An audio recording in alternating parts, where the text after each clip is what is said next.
as always, the adoption of the agenda. A motion to adopt is circulated. Thank you, Councillor Wright, Councillor Seegers.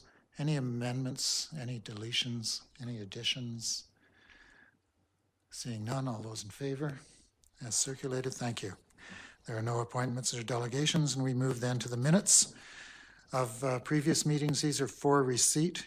Perhaps we could, they've all been to council, we could get away with a motion to adopt the minutes of items 4.1 through to 4.4, which was the minutes from the Finance FCED committees from March 7th, 14th, 21st, and 28th. Thank you. Seconded. All those in favor? And of those minutes, are there any business arising that we'd like to follow up on?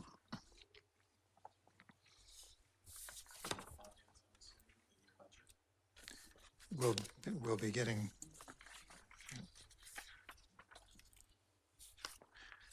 when we get to property taxes, that'll tell us that the budget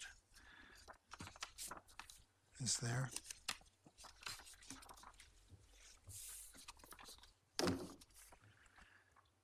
Councillor Seegers.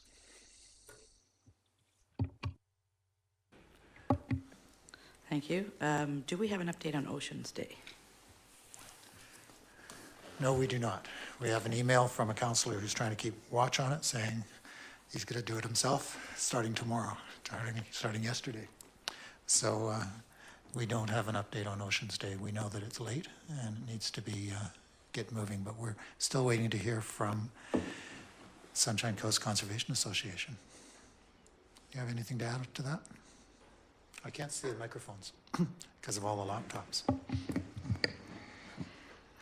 I have been in conversation with the Sunshine Coast Conservation Association, and they are happy to be a part of this again, and are able to commit one of their staff members to coordinating the event within the budget provided by District of Sechelt.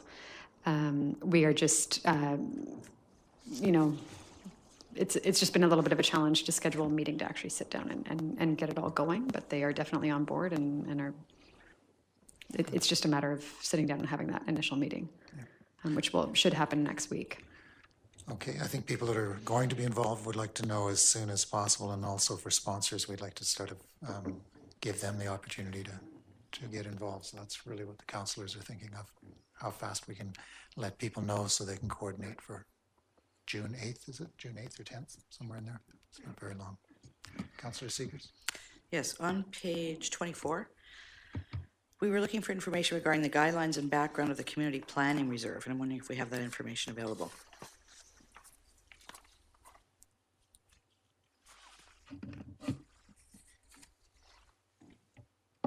Mr. Stewart. Thank you, Worship. No, at this point, I haven't had an opportunity to look at the guidelines. I assumed that once the budget process was completed, I could bring forward a report of all the reserves we have and what the intended use was when they were originally established. Okay, thank you very much.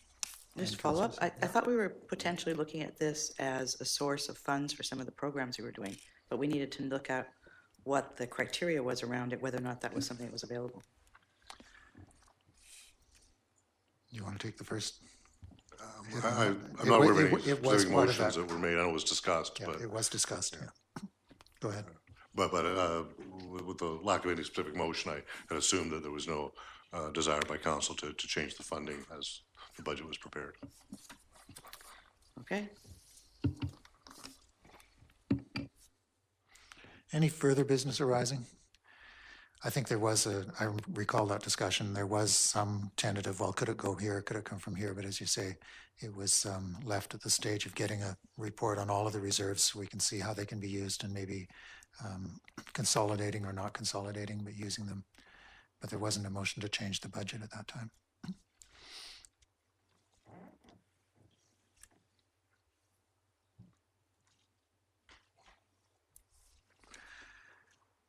Item 6.1, we have a report from the Manager of Financial Services on Parks, Lands and Roads temporary rentals.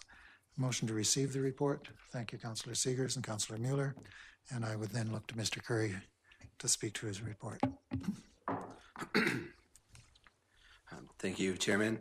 My report today brings forward the recommended changes to the Parks, Land, and Roads Temporary Rental Amendment bylaw to allow for the flexibility to rotate the seasonal mobile vendors at a location in Friendship Park and Trail Bay, and as well make a change to the bylaw to permit vendors for special events at Hackett Park. In addition, my report includes the letter of support from the Chamber of Commerce and the Sechelt Downtown Business Association. And further, we had a survey, and the results for a survey through our Facebook page had stated that 65 people had voted and 64 voted yes and 1 no for the support of the Trail Bay Friendship Park mobile location. Thank you. Okay, thank you very much. And council? Any thoughts? Councillor Mueller. I'm just wondering if you can remind me again, I don't know if we went through this, about the businesses that have signed off and agreed to rotate.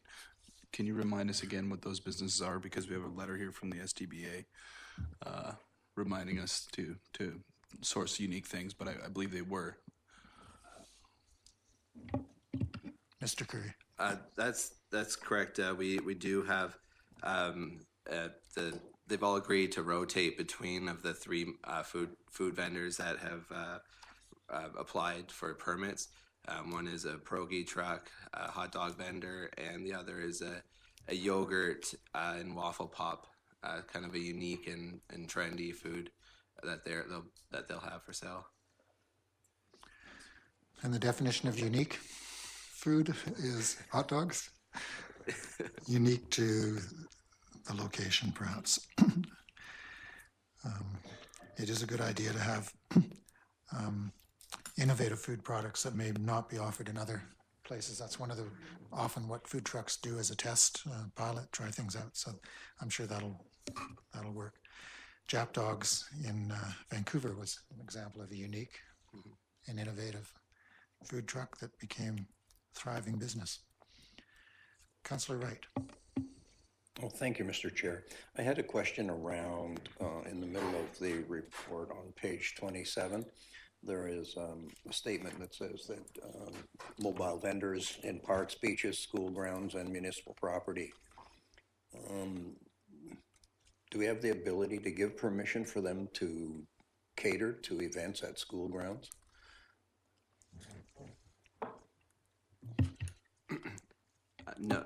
No, we do not, but at the current moment, the bylaw restricts us from allowing these vendors. So if we are approached by the school for a special event to add a mobile food vendor, the bylaw does not permit use of any of those on the list. So this would allow for the school or any special event across the street even to allow for the vending of this type.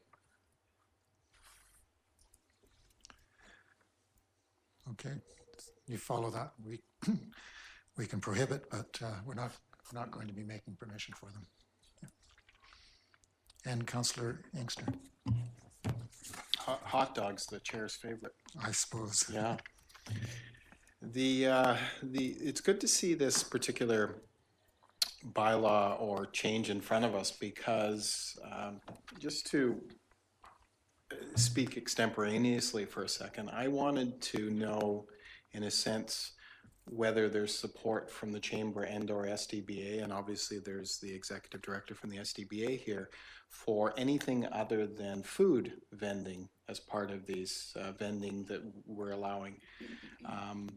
Because we've heard of other types of vending coming to Sechelt clothing, as an example, and would that be supported other than food? Because food's a service, but these other things are products, and there would then be the competitive element that may be of concern to some. And sometimes before we go down that road or before we encourage those kinds of vending, it would be good to hear some way from either the Chamber or the SDBA whether they would take a laissez-faire, we're really open for business sort of approach, or would it be we need to serve and or represent our members? So that's one of those sort of extemporaneous thoughts I always have when I look at some of these issues, because I want to hear what we should be considering as we move forward in terms of looking at how vending and or business has evolved in the last 10, 20 years, not only on the Sunshine Coast with some of these mobile provisions in business, but also what we've seen in Vancouver. So it's just an idea that I had that I wanted to throw out there that hopefully those groups that are listening would talk to their members about. Thanks. Thank you, and it does raise an important question as I flip through the bylaw. I don't see food mentioned anywhere. So in fact, does this seasonal mobile vendor permit, could it be applied for by non-food vendors? Yeah, yes, it can. It does catch all mobile vending. We do have some qualifications to review, but essentially someone wanted to sell necklaces and apply for our location, it would definitely be a consideration if they qualify. And if they qualified, would it come to committee and council, or could it be done by staff? It could be done by staff. I don't think that's good enough. I can remember people selling hot stereos from the back of vans in the malls, and meat, people coming door to door selling meat, things like that. We really want to shut down. So I was ready to look for a recommendation to send this to council, and perhaps we should, but we should also be thinking on the way about that broader issue that Councillor Inkster raised in terms of what a mobile vending permit actually means, and is it's limited, and whether it should be limited. We now limit the places it can occur, and there's only 3 of those, and without permission. So staff might grant a permit, but who would grant the site?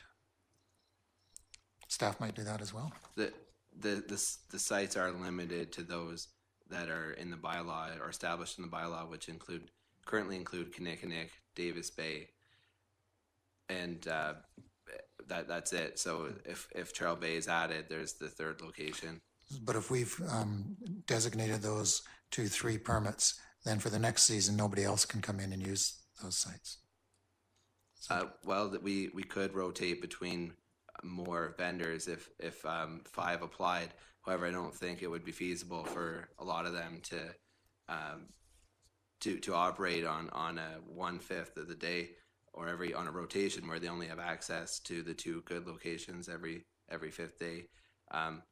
However, we could, or council or committee could recommend that the bylaw is specific to food vendors, and we include that update when it comes forward for regular council. Okay, thank you for that. Councillor Seegers and Councillor. That's right.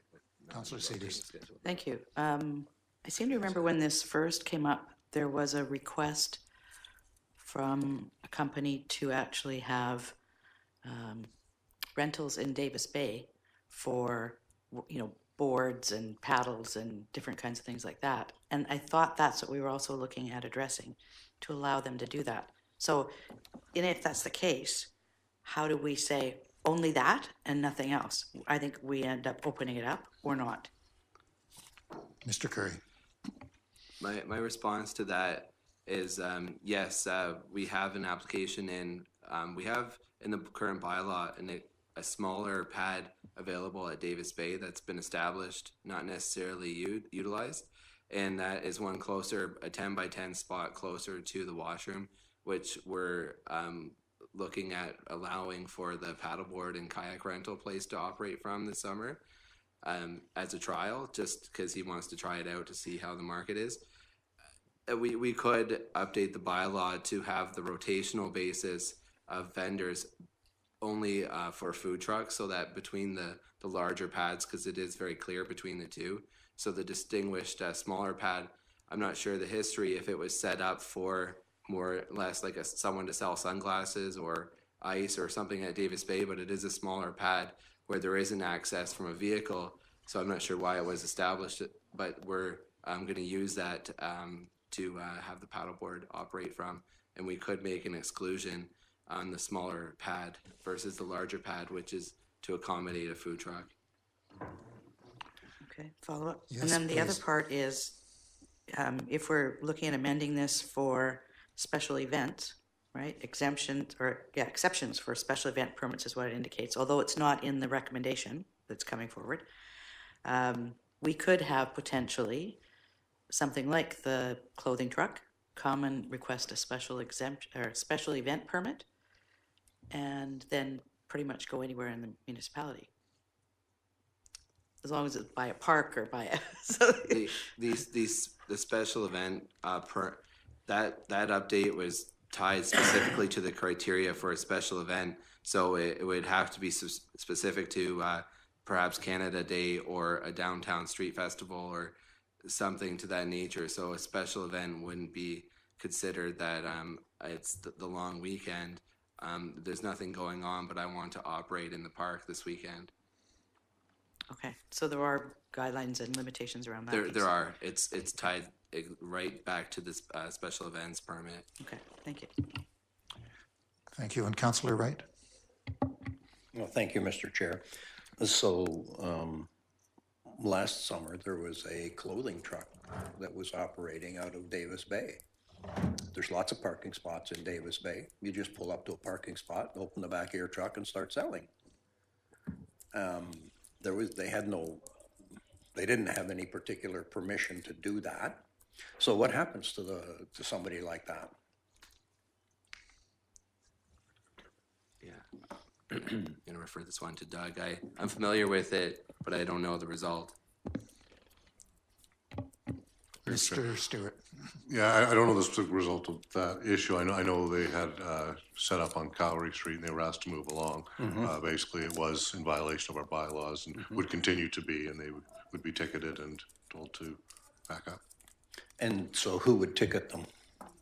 That would be our bylaw enforcement officers. And so on Saturday and Sunday, we have staff available to ticket them? They could do. Certainly if there's an issue. We could do, or we do? At this point, I don't believe they work on the weekends, but certainly if there was a problem, we would reschedule them and allow them to, do various shifts to hopefully curb any problems that were occurring. Public needs a phone number for those long weekends so they actually know what is happening, because of course somebody comes in for 48 hours, destroys the ambience of the parkway, and takes retail business away from those that are paying and playing by the rules.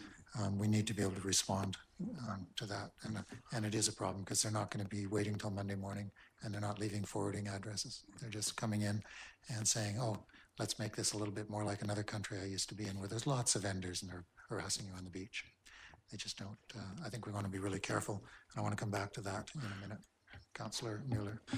Yeah, I think we're getting a little bit sidetracked from what the intent of this discussion was in the first place, and it was to see if we would approve the use of food vendors, certain locations in our community that we want to augment in some way, like some of the well-used parks and the well-used beaches, to provide some choice where currently there isn't any, and to get into a discussion where we were looking at, as was discussed in here by the Chamber of Commerce, resurrecting the night market or other types of mobile vending.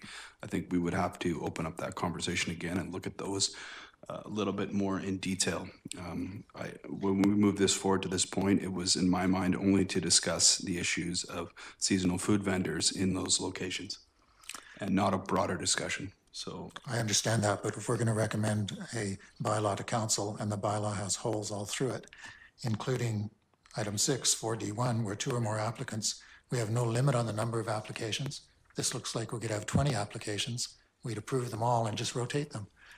Every city has a limit on the food trucks, a number of business permits. For one example, every city limits their vendors to particular sectors and times and places. And if we haven't even identified that these are food vendors anywhere in the bylaw, then that's why it suddenly became a broader discussion. So yeah, and so understand the location issue, but there's something else. We don't want to open up a Pandora's box here before we close it. So that was leading to a motion to restrict this simply to food vendors, as has been discussed in this process. So that would be a motion to include language regarding food vendors in the specific locations discussed. Okay, and that could be done on the way to council, I think. Somebody want to second that motion for today? Thank you, Councillor Shanks. And we don't have the precise language, but it would be to revise the bylaw to restrict the current bylaw discussion of the key locations to food vendors at that location. But that also then means we have to look at the other options, like the kayaks and the paddles and the canoes and these other things. So we'll have to find a way to deal with that. And that was Councillor Seegers. Councillor Seegers, please. Thank you. That was my point too. I don't know if how we address that in this recommendation going forward to deal with the kayak rentals. I also don't see the exceptions for special event permits in the recommendation as presented. It only talks about adding trail bay location and permit the seasonal mobile vendors the ability to rotate. So we'd have to add another line or something in there as well to cover that off. Is display area in the definitions? That's one, I don't know. That's just an open question. I'm looking at the bylaw, and I agree with you, it doesn't specify the locations. And that was part of the discussion too. Yes, it is. It is in the definitions? Yeah. Okay. On the motion in front of us, which is to restrict the bylaw as written to seasonal food mobile vendors. Any further discussion on that and the implications it might have? Recognize Councillor Seegers first and then Councillor Mueller. Thank you. Does staff have any idea how they will address the kayaks then on that other pad that's in Davis Bay? Mr. Chairman, would you want to make an exception to the one spot in Davis Bay and allow for other vendors other than food vendors? So it'll be restricted to food vendors at the Kinnickinnick Park, Friendship Park, and the large pad at Davis Bay, and allow for other vendors at the smaller pad at Davis Bay. Would that be acceptable? I don't know what the rationale or policy implications would be for treating Friendship Park, which is right by the water, any different than Mission Park, which is right by the water. So I don't think we should be making this up on the fly, because I can't really figure it all out. But that would be one thing. I think we need to, and I don't know the background on the kayak permit in Darrell. I don't know if it's already being agreed to, or was a special event or something for every sunny weekend, or whether it's going to include parasails and kites and parachute boats, motorboats leaving from the shore. So I think we need some discussion on that before we go forward, so we know more about that. But we do want to make sure that the food vendors are up and ready for the long weekend, which is coming up in May. So I think we're going to look at the current motion, and then we'll look at a more general motion to provide additional information on a more robust vendor policy. So let's do this one first. Councillor Inkster, on the motion that we're trying to deal with, which was to restrict this one at the moment to food. Well, I don't know what the additional information discussion in motion will be, but as it stands, I can't support that. I think it's too narrow. I know what some councillors are intending, that we should move forward, and in this case, maybe be expedient. But I think that if we're going to do this, we need to do it right, and not be so narrow in our rules and who can be part of this. We need to discuss what other options are available. I mean, could be simple to be food because that's how we've always done it, but we never know what may come before us, what may be the proposal, who may want to do some special kind of licensing, and the other thing is, if I was a food purveyor, I would say, well, why would you want to restrict the competition to my area of provision? So I would find that strange. So anyway, I just find it too narrow as it stands, because I don't know what will come after this motion is passed. So I won't be supporting it. Okay, there's really two ways of dealing with this. One of them is to restrict it, send it forward and try and get it back, or one of them is to just let it go forward, but also bring it back for more revisions. So we'll get to the same result either way. Councillor Mueller? Yeah, I think this process that we've gone through really speaks to the importance of going to the community and asking them, especially when it deals with businesses and potential impacts on businesses and changes to that structure, that we go and ask them what it is that they feel they need. If we were to look at removing the locations and removing the intent of this, which was to allow food vendors, we'd be opening up a much broader discussion. And I'm always a fan when we're doing stuff like that to go to the highest level and work down as to what type of businesses and what types of activities we want to see and why. And really have it from our core strategy rather than something like this, which I see as on the fly. We were asked by our staff to consider this because they had more requests than they expected. And a good reminder to council that over the past few years in the history of this, these vendors have always, it's been a tight margin. It's been a tight work. It hasn't been something that's a huge moneymaker, but again, it impacts our businesses, and we have to really consider that at a deep level from our core strategy and decide if we want to move ahead with that, what would it look like? So I think this is the right thing at this time to allow these vendors to go ahead as they've been working with our staff for some months to get to this point, and they want to be in business for summer. And I think I'm okay with that. We heard from our community, and that's good enough for me. Thanks. Okay, any further discussion on the motion before us, which would be, the motion would be to ask staff to add language restricting the current bylaw to food, the seasonal mobile vendors permit to food vendors for the purposes of the display area locations that are discussed, and they would bring back the correct language. That leaves open the broader issues that we've been discussing. So as soon as this one's decided one way or the other, I'll look for a motion that we resolve some of those other issues in a report. I really don't care which way this goes.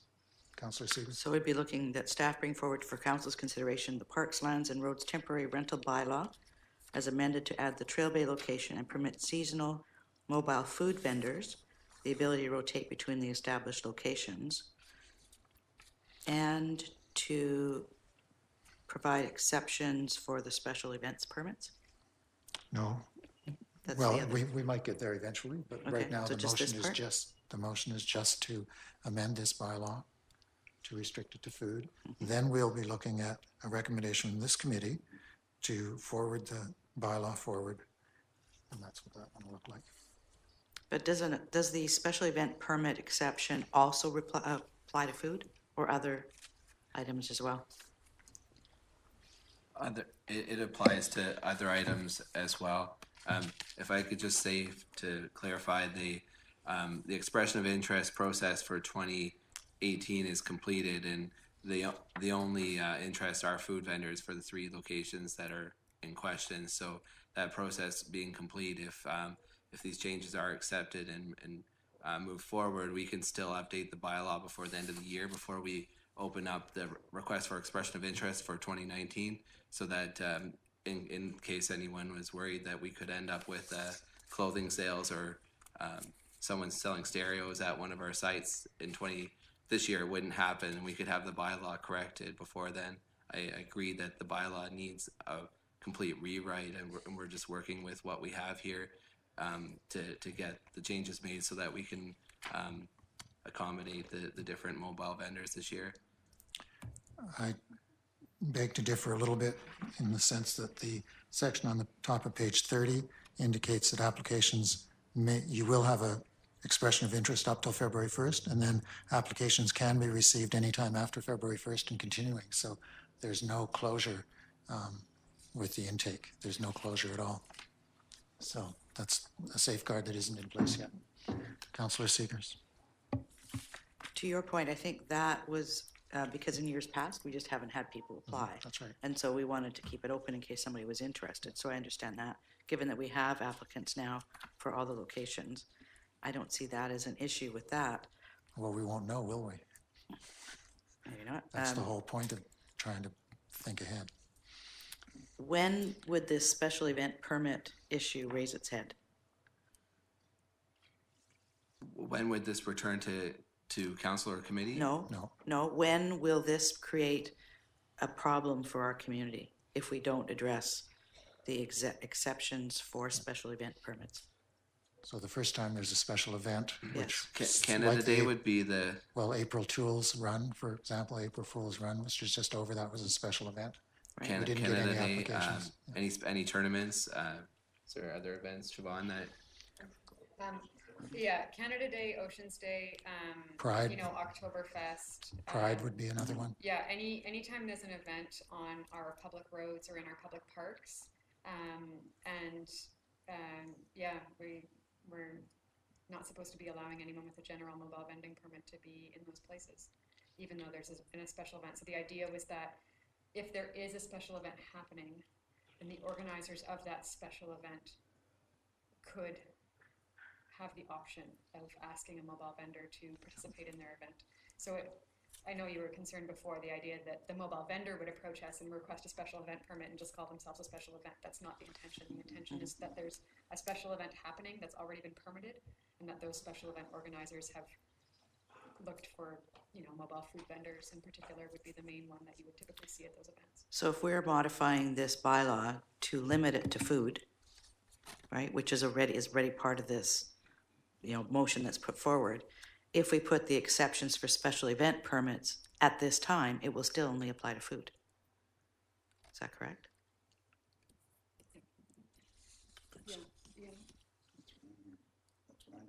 Yeah. Is it? I'd like that piece added to the motion, given that it isn't in the recommendation, but needs to be addressed as well at this time. The rest of it, I think, needs a more fulsome discussion among council in the community before we address that. So you're suggesting, and I will see if there's somebody to second, we have an amendment, we have a motion on the floor, which was to amend the bylaw with respect to seasonal mobile vendors permit. And your suggestion would be that it, in fact, the entire bylaw, as we understand it now, be restricted to food vendors. That's what the motion is that's on the floor, I believe. No, it wasn't actually. Well, it's the interpretation of the bylaw. What was on the floor was to restrict the seasonal mobile vendors permit, and that didn't address directly the special events. And the special events come in as an application of the bylaw. So that's what I'm trying to figure out. Okay. And we don't have the whole bylaw in front of us, so, So maybe we can do it in two separate motions. yeah. Let's, any further discussion of the one that's in front of us, which was to ask staff to amend the bylaw to restrict the mobile vendors permit in this bylaw to food vendors only at this time. Councillor Mueller. Yeah, I would almost entertain what Councillor Seegers is raising as a friendly amendment, but if we want to do it in two, I think that we don't want to lose that, because we do have some fantastic events where there's all types of vending, and this is not meant to restrict that. This is for the day-to-day. That's right. So I'm in favor of both of those being included, but we can definitely deal with this motion first. Let's do this one first, and then, because I'm not following the second one yet, I think it's quite different. All those in favor of the current motion, which is to restrict this to food vendors, mobile. Any opposed? One opposed? Okay, that's carried. Now, the issue is how this applies to vending within the special event area, which is under section 10, page 30. Current suggestion is that the section of the bylaw be amended so that any vending within the special event area must not infringe on any adjacent seasonal mobile vendor display areas. I don't think there's any restrictions on the vendors that come to a special event. If somebody puts on a special event and they have clothing and whatever else, or Canada Day when people open up their shops, is it currently restricted? Do they need a vendor's permit to do that on that special event? That's what we need to know. Mr. Chairman, so my understanding is that at this point, the bylaw really says that mobile vending is only allowed in the named locations. And this one paragraph would say, except for during special events, in which case the bylaw restriction would not be in place. So at this point, where mobile vendors have been at special events, that actually has been in contravention of our bylaws. And this change was really to get us back into what's actually been happening already. So currently at special events, activities take place without permit and without restriction. Is that They have a the case? special event permit, but having mobile vendors there was in contravention of our bylaws. So we're trying to create a bylaw which means that within the overall special event, they need permits? Everyone who sells within those needs a permit? No, they wouldn't actually. They That's the wouldn't. point. That That's is, the whole it's point. providing exemption to allow the special event organizer to bring in a mobile vendor for their event, and this bylaw would not apply That's to them. right. It wouldn't apply. Therefore, they wouldn't need a seasonal mobile vendor's permit. So the fact that we've restricted those permits to food has no impact whatsoever on those who don't require permits for the special event, because they don't require permits at all. They just come in. That's what I was trying to get at before we restricted it one more time. So do councilors follow that phrasing? Okay, I'll turn it back to council then. Councilor Seegers, I think, is first, and then Councilor Mueller. Thank you. On page 30, I think section 7 is the part that you're looking to modify, where it allows on any park, beach, or school grounds or municipal-owned property other than roads, except when operating under a special event permit. Is that the piece you're looking to address? Can you see that section again, please? Section 7? Section 7. It talks, or number 7, actually, it talks about section 6A2. We don't actually have the No, we don't bylaw have to in have the front of us. bylaw here. That's correct. That is specific to the special. That's the exception that's been added for the special event permit. I can pull up the full bylaw, but it's kind of, if you prefer to see the update. Well, no, what we want to know is what 6A2 refers to. Does it refer to seasonal mobile vendors permits, or does it refer to special event permits? Special event. Do you see the problem we're having? I think it'll be corrected. Okay. Thanks. Okay. This is for the general mobile. So this is for the general mobile license to permit them to be within the special event that's been established through the special event permit. And it would not apply to other tables in that special event. That's correct. Okay, I'm clear so far. Councillor Seegers, any follow-up on that? Okay, Councillor Mueller. Yeah, I think as long as we're clear on our intent, by the time it comes back to council, our staff will have this sorted out, which is that my feeling of it, we don't want to restrict what happens in a special event. The seasonal vendors, the mobile vendors at special events. We know that we have some fantastic special events, and a lot of the structure that we're looking for is provided under the special event permit, just to make sure that it's done well. It's there if we want to change that special event policy in order to reflect some changes that may be needed. That's a different issue, but I think on this one, we want to have this caveat in there that special events are allowed. Thank you. Now the question for the committee is whether you want to recommend this bylaw in process of amendment goes straight to council, or whether you'd like to see it come back to the committee in its full form. Councillor Seegers. Thank you. I guess there would be a question through you to staff. What is the timing on this? If it has to come back to us, does that allow sufficient time for us to get it through so that these mobile food operators can actually operate? Mr. Chairman, that would be a challenge. Just we were hoping to actually get it on the next council agenda to allow for once the May 2nd bylaw changes are adopted, they could start processing. If you wanted to wait till the next finance committee in May, it would likely be June 1st before they could start, or June, we're around after the first council meeting in June. We have 2 council meetings in May. There's one more, on the 16th, 18th, Okay, we're in April. April. Oh, sorry. It could come back to the first committee meeting in May and go to the very next council meeting, or it could come next just directly to a council meeting. I'm happy for it to come to a council meeting if that helps in time, but I want the report and the complete bylaw to be in real nice shape. So if committee's if committee's comfortable with that, then the recommendation would be that the Finance Committee recommends for council's consideration the Parks, Lands and Roads Temporary Rental Bylaw number 481, 218, as amended, and with recommended amendments to add the Trail Bay, then it would follow the recommendation 2 that we have in front of us. What we'd be adding to that is as amended and with the recommended amendments. Councillor Mueller, Councillor Shanks shaking his head, so I'll take that as a second. Any further discussion? It'll go straight to council. It'll go straight to council. And Councillor Seegers. Sir, I thought we have already dealt with the motion as indicated on here. All we did was an amendment that Councillor Mueller brought forward to restrict it to food because he thought that was the sticking point. Okay, so are we doing another amendment now then? No, that's been done. So that then feeds into, when we take that into account, then recommendation 2 is slightly modified. That's all. That's all I was reading out. Right, so we're doing another amendment to this motion to add in the special. Nothing's on the floor. Nothing's in front of us. We haven't received, we haven't adopted, we haven't put anything on the floor. We're putting on the floor a recommendation that the bylaw, Roads Temporary Rental Bylaw number 481-218, as amended and with recommended amendments, be considered by council to add the Trail Bay location.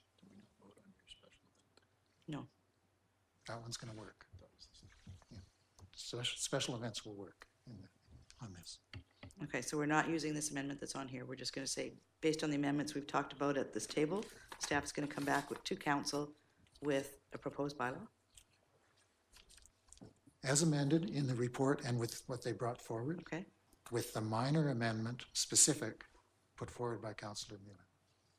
That's what we'll see in front of us Okay. next time. okay. And As their, long as we have that. and their report will be clear, showing how special events works and mobile vendor works, and the bylaw will be clear.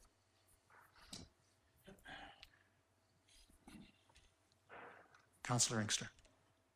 So the recommendation that was passed that I didn't support will be as part of that. So Yes. consequently, although I'd like to have this in place, if that piece is, as I find it, too narrow and it's not meant to affect the particular groups that have agreed to locations, I just am concerned about the narrowness of the bylaw. So I obviously can't support it as it goes forward. Then even, I mean, if we brought it back to committee, maybe we'd be able to improve upon it and there'd be a slight delay into May. I just want to make sure we have a good bylaw going forward, and I'm not sure if that's what we're doing by moving it quickly to council based on my concerns over narrowness and that it's not as good as it could be.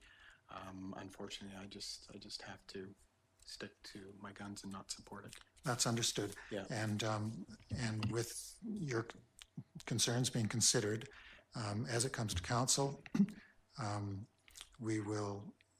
we're trying to do two things. We will slightly improve the 2008 bylaw, and we will be ready for a fuller revision that takes into account the kind of concerns that were raised at the table and that you've raised. And I think there's a difference of view on the council about whether it should be narrower or broader or not. And we need that as a fuller discussion before the staff would know what direction to go on. Councillor Inkster. Okay, so we'll see. Well, most likely based on the previous votes, it'll go forward. Yep. Fine. It's a democracy. I have to stay where I am. And in the meantime, I will hope to be able to gather some information and or hear, because restrictions were spoken to in terms of the existing an openness more of the bylaw. One of the things I'm looking at is may allow existing merchants to have mobile ways of delivering their product, but if we narrow it, that's where my concern is. It doesn't allow the flexibility in business that sometimes we want. So that's what it's all about. The existing merchants have this ability as well and flexibility. So, it's just an additional point to what I was saying. So anyway. Yeah, that's why we need a fuller discussion, because we really don't know the implications. Yes. At this point, and that's why we need that. Mr. Stewart. If I could just ask for one point of clarification on the special event permits, if the committee would like that to be restricted to food vendors as well, or if it's really up to the event organizer to determine what vendors they think would best complement their activity. My understanding is the current bylaw and the amendments that you brought forward in this report provide no restrictions on the events. They allow the event organizers to do that, with the one caveat that they don't displace the mobile vendor who's right next door who has a permit to be there. Is that correct? That's all good. Thank you. And I think council supports that. Mr. Curry. For clarification, does the committee support the small display area location at Davis Bay for the multi-purpose vending, which would include the us moving forward with the option of a paddleboard and kayak rental business this season? We might need to see that as a special permit variance at the moment, the way the bylaw is written and things. We'd probably need to see that as a standalone. Okay. And I think people would be supportive, but it's not currently supported in the bylaw nor in your amendments. Okay. Thank you for that, but we now have to vote on putting this forward for council's consideration, which was the one I tried to, if somebody would move and second that. Councillor Seegers and Mueller, thank you for moving that forward. No further discussion. All those in favor? And that's carried with one opposition. And when it comes to council, I can expect that we'll then make a formal request from council to revise the temporary rental amendment bylaw in its entirety and give you a bit more discussion on that. So Councillor Inkster and others can think of some of the things that we want to provide as background for staff when we ask them to look at the bigger picture. Councillor Seegers. Thank you.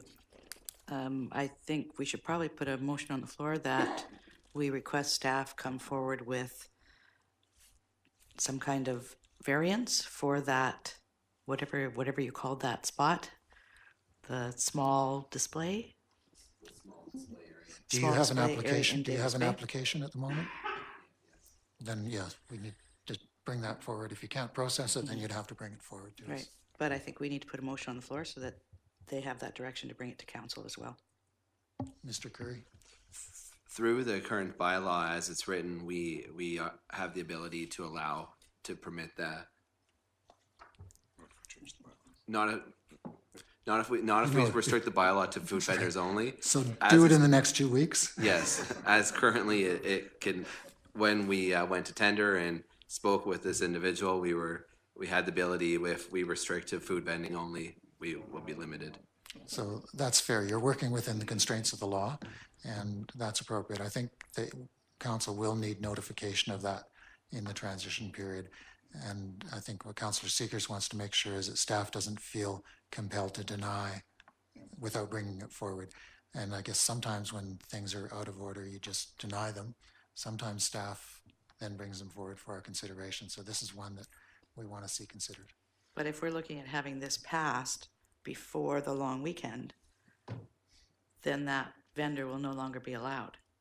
So I think in conjunction, we should request that staff bring forward whatever, some Yeah, that makes- agreement outside of this. If that creates clarity for everyone, that's the best thing to do. So let's, Councillor Seegers moving and seconded by Councillor Shanks. And Michelle gets to make up the words. Yes, that staff bring forward to the next council meeting a resolution providing for the special use, multi-use vendor display area at Trail Bay, Davis Bay, isn't it? Davis Bay. Davis Bay.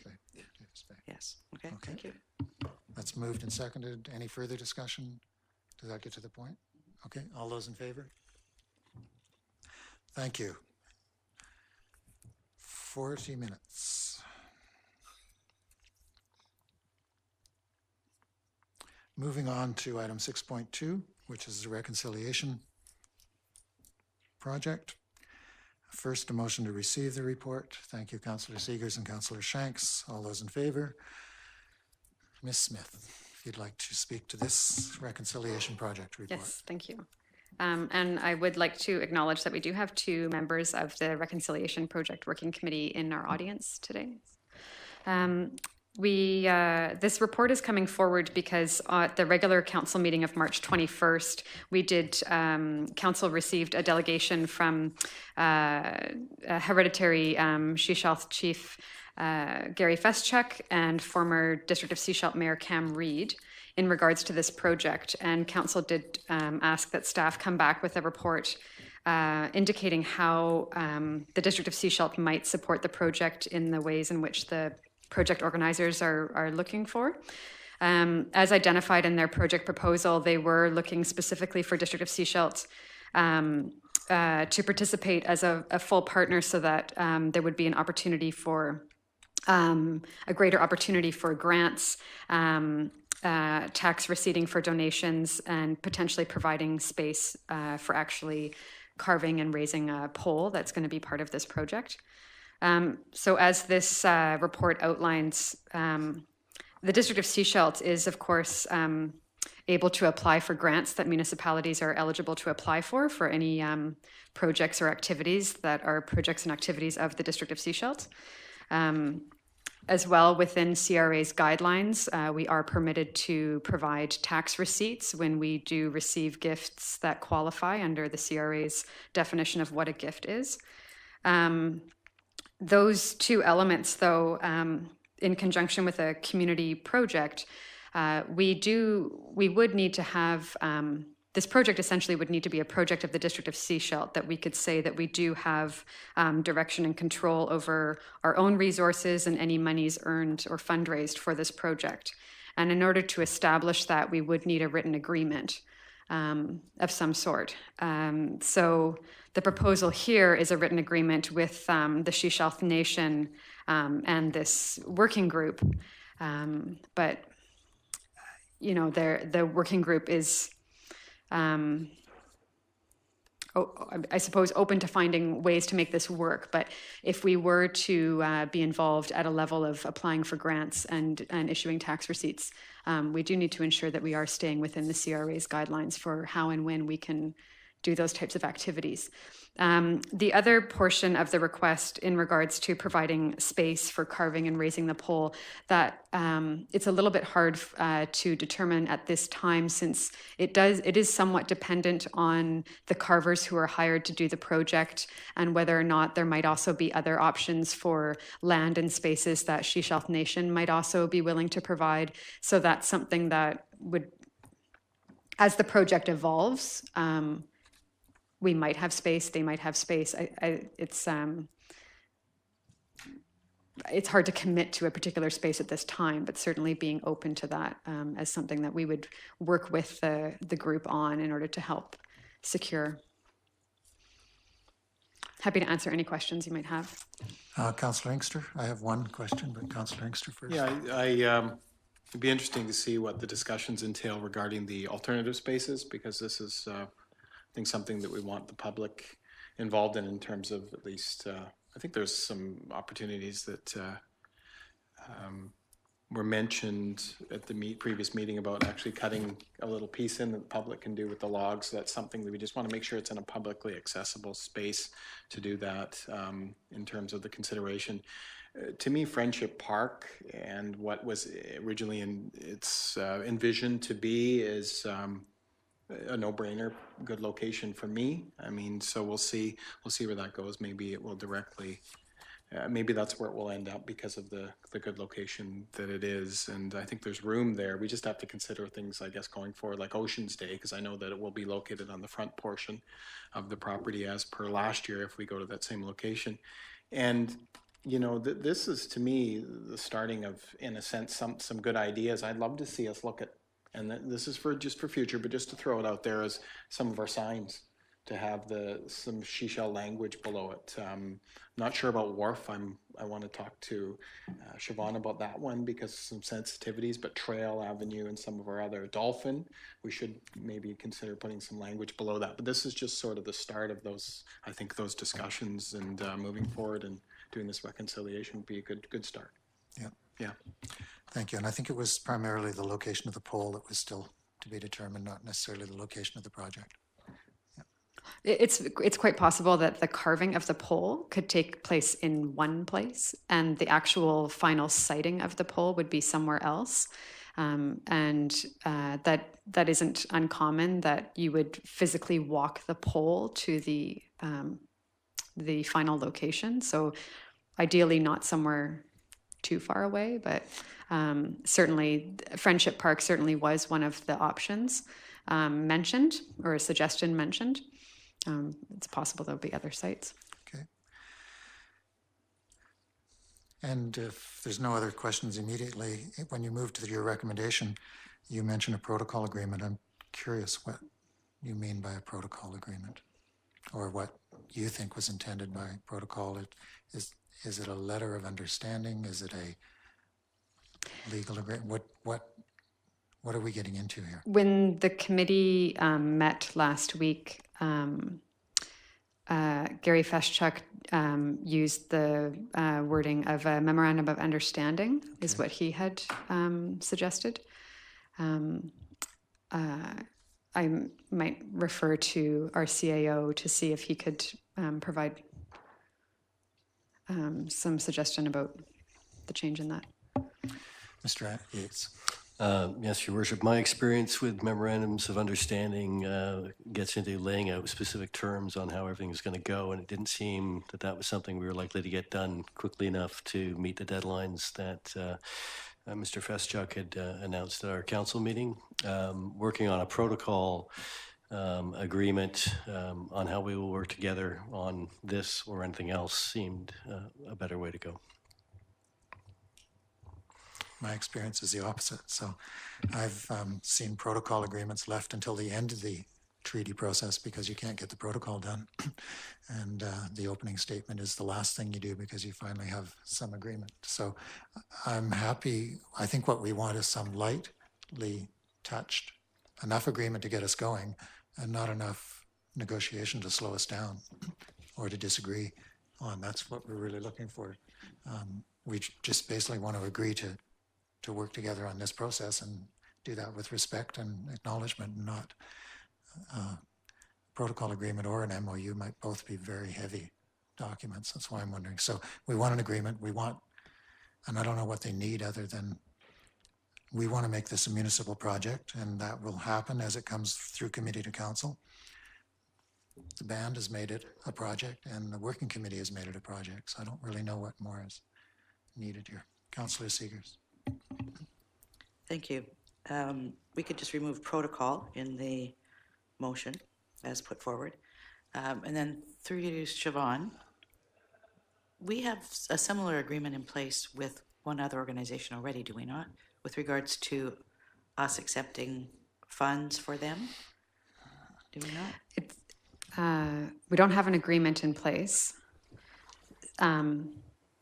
Somewhat similar situation in which a group that wanted to receive wanted to be eligible for a grant from a community foundation, but was not, asked if we would approve the project. Okay. So community foundations are restricted by the CRA. They can only give out their funding to other registered charities and qualified donees. So we can apply for a grant and receive a grant from them, but this other group is not able to. This is a little bit different. It's still, we have to make sure we're following under CRA guidelines. If we had created this project and we intended to complete it with our staff and resources, we wouldn't be making an agreement with anyone. We would do the project, we would apply for grants, we would tax receipt as we felt appropriate within guidelines of the CRA. But this is a community project involving other partners. And so if we are going to be receiving funds and considering issuing tax receipts, we need to ensure that the project really is a project of the District of Sechelt and that we have direction and control over any monies received, and that we're only issuing tax receipts within the CRA's guidelines.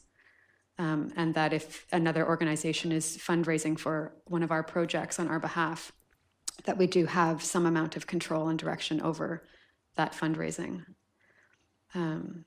So that's sort of the difference here, is that it isn't a project of our creation. We didn't, and it's not a project that exclusively our staff are working on. It really is a community project that we are becoming a partner on. So it sounds like your agreement that you want to have in place would actually stipulate how the funding piece works. That would need to be identified in it. That is, although there is nothing stating that we are required to have an agreement in place, if at the other end of it, if the CRA were to question what we were doing, we would want to have an agreement in place to indicate that we did maintain, we had outlined how we were going to have direction and control over the monies and how we were issuing tax receipts. And this would also be just for if we're applying for grants under our name and receiving those types of funds for a project, it should be our project. We wouldn't typically apply for a grant for someone else's project and then hand them the money. So the District of Sechelt negotiate an agreement with the Sechelt Nation and the Community Reconciliation Working Group to complete the reconciliation project as outlined in this report, and then the community proposal presented to Council on March 21st, 2018, including information as required to be aligned with CRA guidelines. Then that would ensure that that's laid out. All parties are clear about how the funding is managed, how the money flow happens, and we can give out tax receipts as required then. Because I think that's the piece that they were looking for us as well. Not only joining them in the project, but to manage the funds, to allow us and them to apply for grants. Would that cover off what you need? Yeah, I'm not sure that you need the extra bit about within CRA guidelines. If you want that there, I'm sure that's fine. I don't know if perhaps our Might director of make it easier. finance might have a comment. Might make But it easier for you when you're putting the proposal together. or the I'm sure that agreement together. staff knows what they need to do to make this work, and that's what they've asked for, just our agreement so they can do the necessary agreements. I actually think they're going way overboard. As soon as we adopt this, it becomes a municipal project. We're doing it in collaboration with other people. We're not relinquishing a single bit of control or authority. So any funds that come through us are immediately under our control. Any funds that we disperse will be only dispersed under our own guidelines, regardless of what the community members say. They're not going to redirect our funds that come in for receipts. I think we're making this into much more that we're a government. And as a government, as soon as we're involved in the project, we'll be following the appropriate CRA guidelines and our own guidelines. I think all we need to do on this is strike out the words negotiate a protocol and replace that with confirm our, so that the District of Sechelt confirms our agreement with the Sechelt Nation and the Community Reconciliation Group to complete the project. The parts that fall within our purview will fall within our purview as a government in BC. And we'll be within the guidelines, and any funds that come to us and any funds that go out will be appropriately dealt with. We don't need to negotiate a separate standalone agreement with other parties who aren't going to be controlling those funds and aren't municipalities. So I'm quite surprised it's got to this particular state. Councillor Inkster. So I'll make that motion, striking out protocol, moving it forward, looking for a seconder. That the District of Sechelt confirm our agreement with the Sechelt Nation and the Community Reconciliation Working Group to complete the reconciliation project as outlined in this report and in the community proposal presented to the Council on March 21st, 2018. So the report speaks to the issues that Councillor Seegers rose in terms of financial implications. The report will make this our project, so then it'll fall into our purview. Discussion, Councillor Seegers. Thank you. I guess I'd ask staff if that provides enough guidance for them to be able to have something between us and the other organizations or groups that is in writing that can be relied upon by all parties.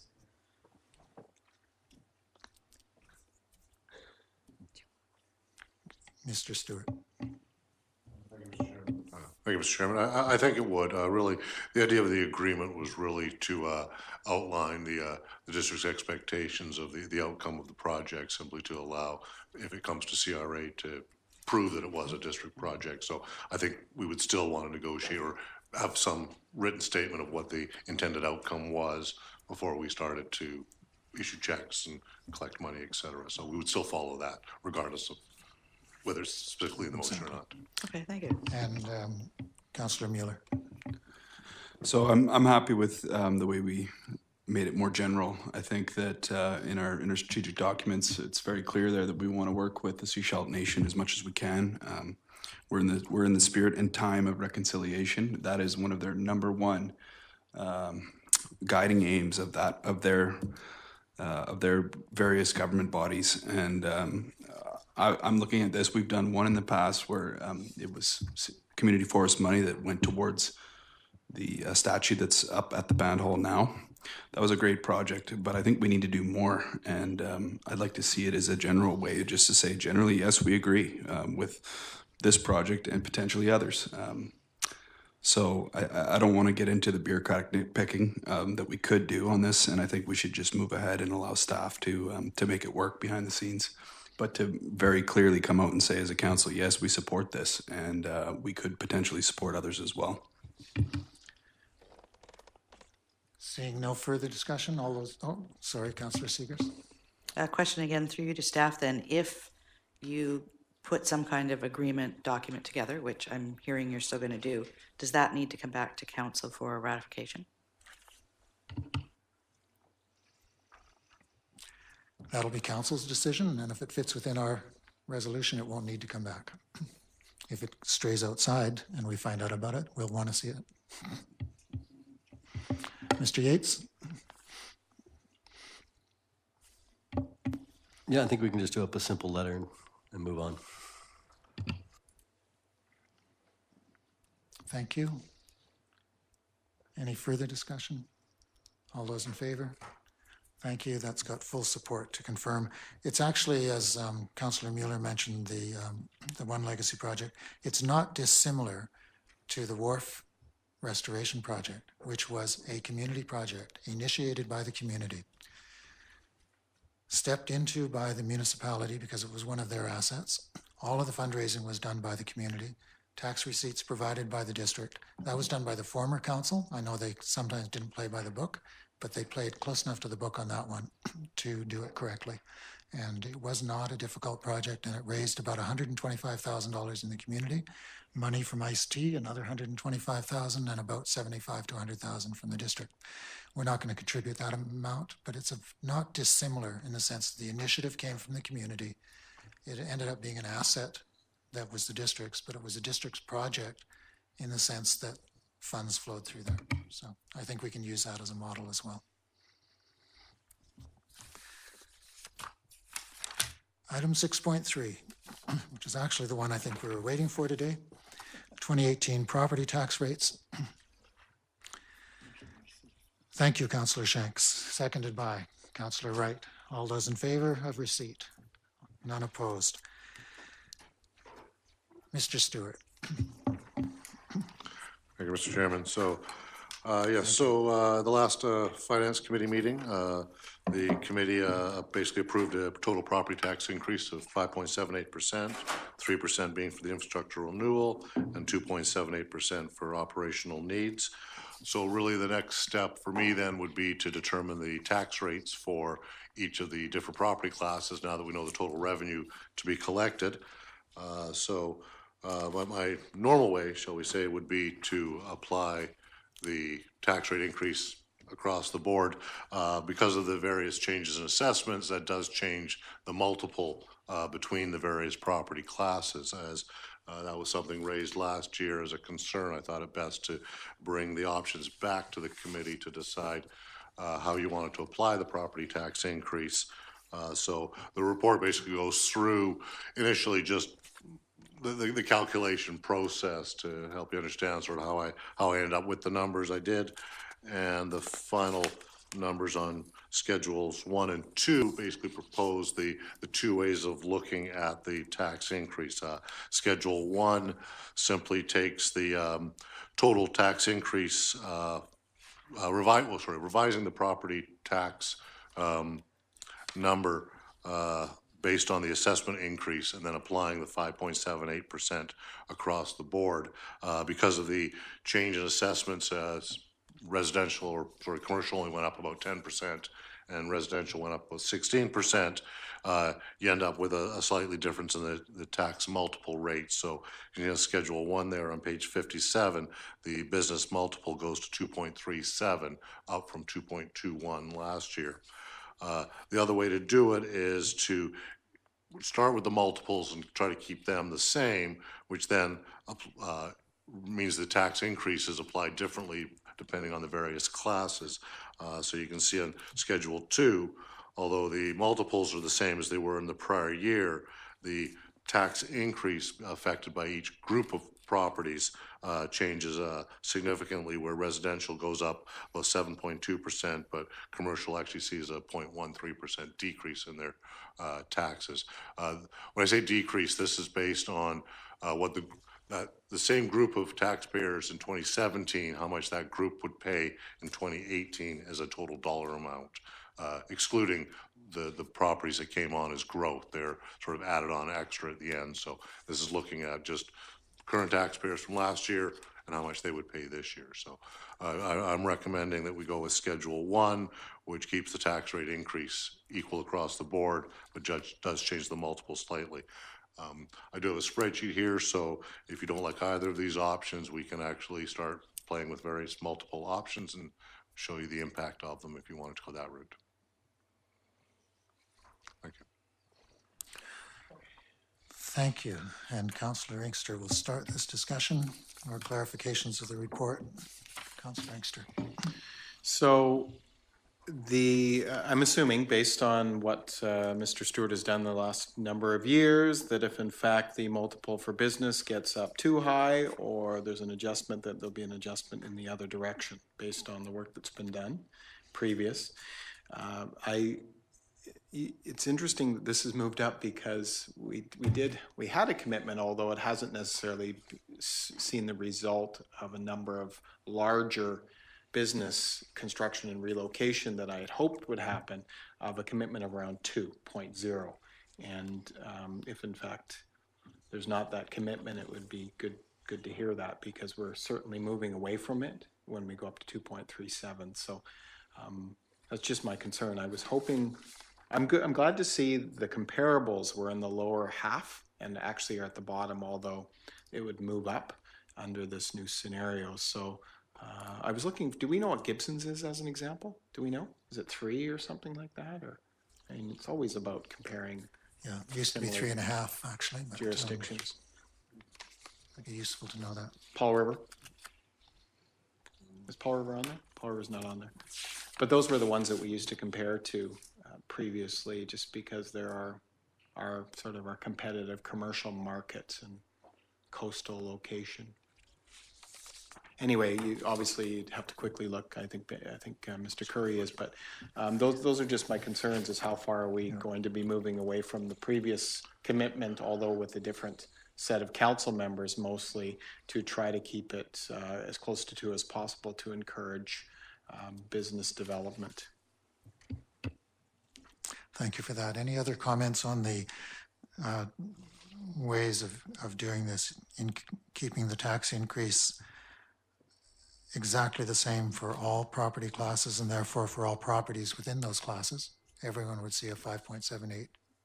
Other things being equal, they'd see a 5.78% increase. No. Or changing it. Within the property class, it would depend on how you were relative That's to the right. average All within things that being class. equal. Yes. Councillor Mueller? Yeah, I just got to thank our staff for putting this together. What's in Schedule 1, I think, is what's right for Sechelt. It's a fairness, it's a fair transferring of the increase amongst all types of properties and classes. And I will definitely be supporting Schedule 1. I'd be happy to move that now if council feels like they want to entertain it without further discussion. Somebody to second that? Councillor Seegers, thank you. Any further discussion? Councillor Seegers. Thank you. Could you put that chart up that you had, the table? So I noticed the numbers you have on there are different than what we've got in our tables here as well. And I also indicated to you before, we don't actually have in our documentation the 2018 net taxable value. So I'd like that information sent out to us so that we actually have those numbers. Because these calculations are done on a number, but we don't have those numbers. So the total that you have there, while you have the tax rate multiple the same, the tax levy is actually different than what we've got in here.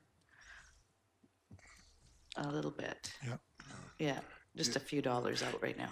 Yeah, that's really just rounding issues. Okay. When you're, this way starts with the tax rate, gets down to a 5-digit tax rate number when you're looking at $1 billion, and then ultimately comes up with a multiple. The one on screen actually is a hard multiple, so 2.37. In the chart, in the report, that would actually be 2.3765, whatever other numbers. This, on that report, is a hard number. So it's really a rounding issues is all we're looking at there. The numbers are, I guess that's within, whatever that is, $3. That is. So, You were playing with them before, so the numbers were quite different before, yes. yeah, this is mimics Schedule 1. Okay, so I'd like that sent out. We to can us as certainly well. pass this along. Okay, thank you. And is that the difference between Schedule 1 and 2 on the total tax levy, the rounding difference of $40,000? That really is, yeah. What I had to play with the actual tax rate to get the multiple to come up to the number that was equal, which actually caused some rounding up issues, but How much do we actually need? the 8.512, the amount there. So if we went with option Schedule 2, the numbers would probably be slightly changed, but it would end up at 8.512 again. So the motion in front of us is to use Schedule 1, which provides the tax rate increase equitably across all property classes. Any further discussion? Councillor Shanks? I just wonder, for consistency, what the multiple has been in previous years, say 15 and 16? Where it is in 17, 2007? It was 2.21 last year. I believe the year before it was 2.05. And I think it was 2 the year before that. I think it was stuck at 2 for a number of years, if I recall. Okay, thanks very much. Okay, I think you'll be aware that some councillors will be watching that multiple to see if it starts to creep above 2.5. We may have some concerns. It'll depend on the economy and it'll depend on the downtown business retail sector. And as Councillor Inkster points out, in fact, we initiated that many years ago when Councillor Inkster and I were both on the same council in order to get it down to 2. Because we hoped it would revitalize the downtown core. In those 17 years, didn't seem to have much effect. Though we have less empty buildings now than we had 3 years ago, which is a good thing. But it's not because of the tax rate. Or maybe it is. Maybe we should keep increasing it. But that's the issue that we're trying to deal with. I'm in support of the Schedule 1 and the motion that's on the floor. Councillor Mueller. Yeah, I just wanted to deal with that concept that has been floated around. It kind of comes out of the neoconservative movement that any taxation on business is a bad thing. But since the financial crisis, I think it's that conversation has shifted a bit as many businesses came to recognize that the services and structure and policies provided by government are one of the most important factors determining business success. And the OECD countries have done much better than some of the others because of that structure. And the debate these days is just much different than it used to be. And I think that hopefully we're moving away from that to see government more or less as a parasite when we know that we're doing so much more and providing this services that are needed to businesses and others. Thank you. And very good point. And I'm always like to be reminded when my policies were neoconservative. Put that one on YouTube. But it's true. It's absolutely accurate. There's been a real shift, and the reasons we adopted it were for precisely those reasons. Any further discussion? All those in favor? Any opposed? That's carried. We have the tax rate set for 2018. Thank you to staff for all their work on the budget and the tax rates, and it's taken a long time. We actually really do appreciate it, and we appreciate the awareness and the work that's done with the community, so those that are interested also get a chance to see what it is. So thanks for all the work on the budget. Motion to adjourn. Everyone in favor? Anyone opposed? Thank you. Any questions from the work we did today? Sure, go ahead, Joe. So I'm here from the Chamber of Commerce. Welcome. And thank you very much for having me and opening this discussion to us. I don't know of the formalities. This is my first time being here, so please excuse any sort of slip-ups. So one of the things, or the feedback received was that business owners don't want to have to fork out more as they are creating jobs and enhancing the livelihood of our community and contributing to Seychelles' growth. And so one of the questions was, what more is the community receiving based on the increase to taxes? What kind of value is that driving back to their businesses? What are they essentially going to benefit from?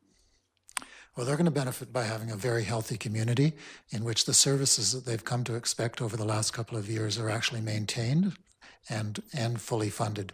That hasn't always been the case. In fact, most of the services here have not been fully funded in the past, and it's been under Doug Stewart's stewardship that we've actually moved towards a fully funded, financially sustainable plan. The services that the community expects, ranging from infrastructure, roads, sidewalks, library, etc., need to be funded on the basis of actual cost of those services, and some of those costs have gone up marginally, which is why the 2.78% increase. The infrastructure services will, of course, help deal with the growth that we've seen in the community over the last 3 to 4 years.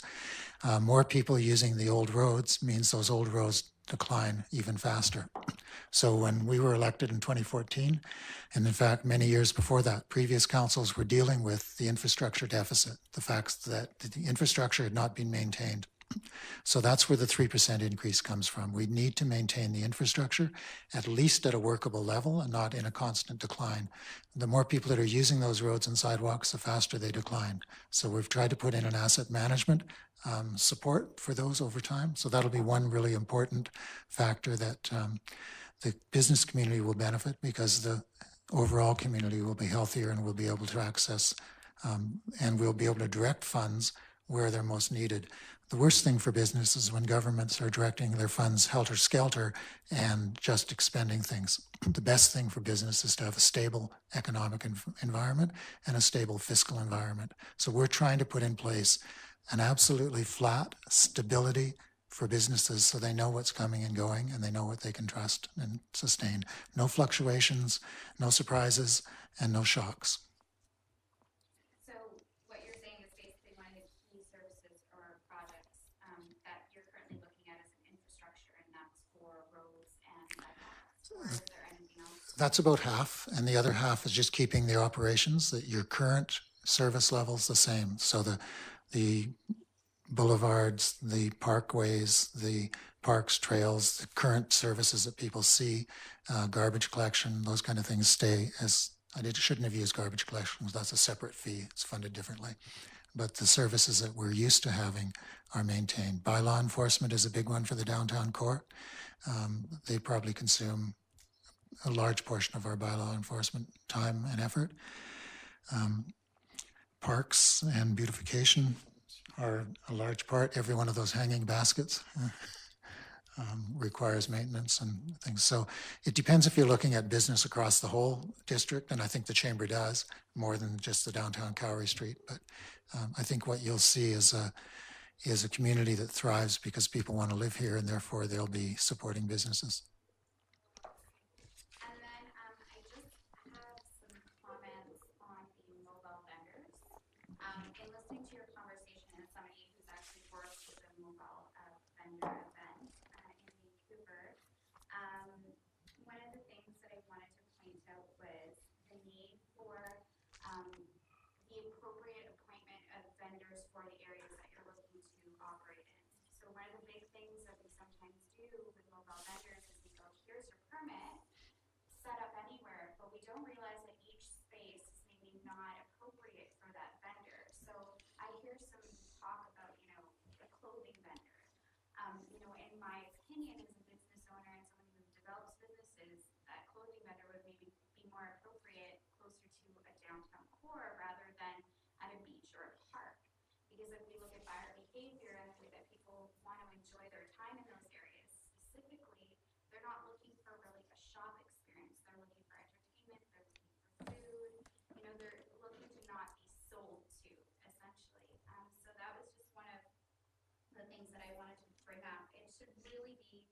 appropriate to the environments and the themes and add vibrancy and sort of cultural diversity to those areas and not take away from that, because we want people here coming to the Sunshine Coast to enjoy what we have, not to distract and then add more of a, shop with us burden. I hope that makes sense. No, that makes perfect sense. And being sensitive to the neighborhood, whether it's a commercial neighborhood or a residential neighborhood or a recreational neighborhood, is key to how this council tries to operate. So I think that makes perfect sense. Awesome. And I think that special permit, that variance that you guys were speaking about last, I think that's really important, and that should be sort of a movement to happen at the same time as a food vendor permit, because that kind of service is what people are looking for when they come to the coast. It's so brilliant. I mean, it will drive so much traffic to that Davis City boardwalk, and I think we will see more and more people really relating what Seashell in general is, right? This vibrant seaside community, and we want them to, enjoy downtown as much as the ocean. Okay, thank you very much. That's good. Thanks for coming. Okay. Thank you for trying to get us through that.